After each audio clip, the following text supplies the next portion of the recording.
আম্মা আম্মা লাইজু কি হয়েছে ফারুকের বাপ?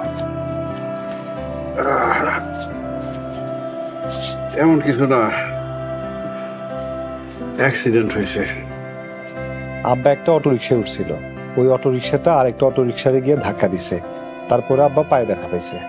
না এইরকম না, সফর শেষ করে বাস স্ট্যান্ডে বাসের তো নামলাম, ভাবলাম তোমাকে সবার লিগা টুকটাক কিছু কিনছিও।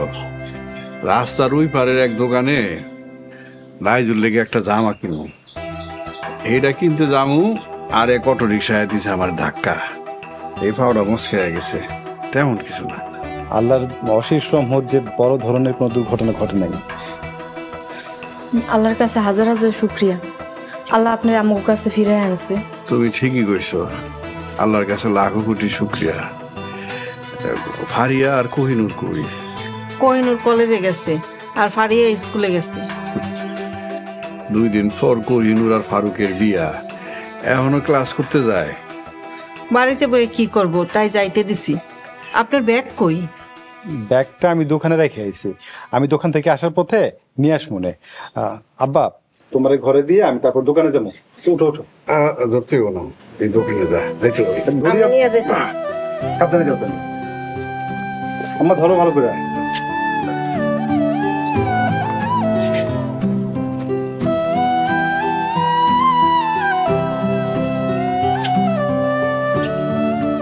লাইজু, তুমি কাঁদতেছো কেন? আব্বাই সবার লেগে কেনাকাটা করলো, তখন হের কোনো সমস্যা হইল না। যে আমার লেগে একটা জামা কিনতে গেছে তখনই হ্যাঁ অ্যাক্সিডেন্ট করছে। এইসব নাফরমানি কথা একদম কইও না তো। আব্বা চলে আসছে, পানি বেশি দূর করানোর আগে আটকানো দরকার। আমাকে বিয়ার কথা আব্বার আমি যে কোনো মুহূর্তে খুলে করবো। আপনি কি পাগল হইছেন? আমি একটা এতিম মাইয়া হয়ে আমি আরেকটা এতিম মায়ের কেমনে সর্বনাশ করি? আপনি আমারে তালাক দিয়ে দেন। লাইজু, আমার তো তোমারে পছন্দ, আমি তো তোমারে চাই, তোমার এনে ঘর সংসার করতে চাই। কোহিনুরে বিয়ে করে সুখী হওয়ার চাইতে তোমার এনে দুঃখী হওয়া ভালো। লাইজু, আমি তোমার অন্তর থেকে ভালোবাসি, অন্তর থেকে।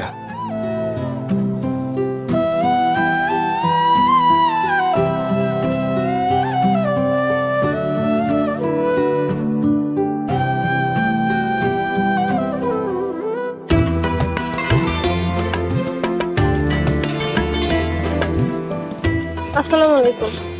ওয়ালাইকুম আসসালাম। কাজ শেষ? জি শেষ। ঠিক আছে, তাহলে বাড়িতে যাও। আপনার সাথে আমার দুটো কথা বলার ছিল। এইখানে রাস্তায়? বাড়িতে যাও, পরে আমি শুনতেছি। বাড়িতে গেলে বলা যাবে না। আচ্ছা ঠিক আছে, কও। লাইজুর সাথে আপনার সম্পর্কটা কি? এইটা কোন ধরনের কথা কোহিনুর? কথাবার্তা একটু সংযত হয়ে কও। ধরে নিলাম আপনার সাথে কোনো সম্পর্ক নেই, তাইলে মাঝ রাইতে আপনি তার ঘরে কে লেগে যান? কোন কারণে যান? অনুমান নির্ভর কথা কওয়া একদমই ঠিক না, এতে বিরোধ বাড়ে। অনুমান করে কথা বলে গুনাহ হয়। মাঝ রাইতে একটা যুবতী মায়ের ঘরে যাওয়া, তার সাথে পাপ কাজে লিপ্ত হওয়া কি খুব ভালো কাজ? আপনার আমি ভালো মানুষ জানতাম, সত্যবাদী ন্যায়পরায়ণ জানতাম, তো আপনার ভিতরে এত পাপ? কোহিনুর, তুমি কি দেখছো আর কি বুঝছো এইটা আমি জানি না, কিন্তু আমি একটা কথা কইতেছি, আমি কোনো পাপ করি নাই। একদিন সত্যটা তোমাকে সবার সামনেই প্রকাশ হইব ইনশাল্লাহ, তখন পাপের সব কালিমা ধুয়ে মুছে যাইব। আপনার কাছে একটাই রিকোয়েস্ট, যা করছেন করছেন, আল্লাহর কাছে তওবা করেন, পাপের পথ থেকে ফিরে আসেন, আর ওই মায়ারে কালকেই বাড়ি থেকে তাড়ান, নাইলে আমি সবার সামনে আপনার মুখোশটা খুলে দিব, পরে কিন্তু লজ্জায় কারোর কাছে মুখ দেখাইতে পারবেন না।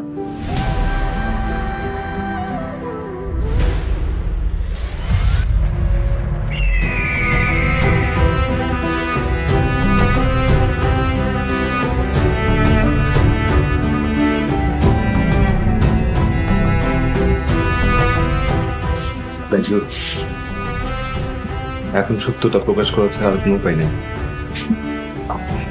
আপনার পরিবারের চোখে আমি দরিদ্র কাজের মানুষ, আর আমারে কোনোদিন মাইনা নিব না। যদি না মানে তোমার লাগে আমি এই বাড়ি ঘর সংসার ত্যাগ করবো না। কোহিনুরের লগে আপনার বিয়ের দিন তারিখ ঠিক, এই সময় কেউ মানব না। সেটা আমি দেখবো, তুমি খালি সত্যটা প্রকাশে দয়া করে বাধা দিও না। আমার ভাবনা লেগে 2 দিন সময় দিন।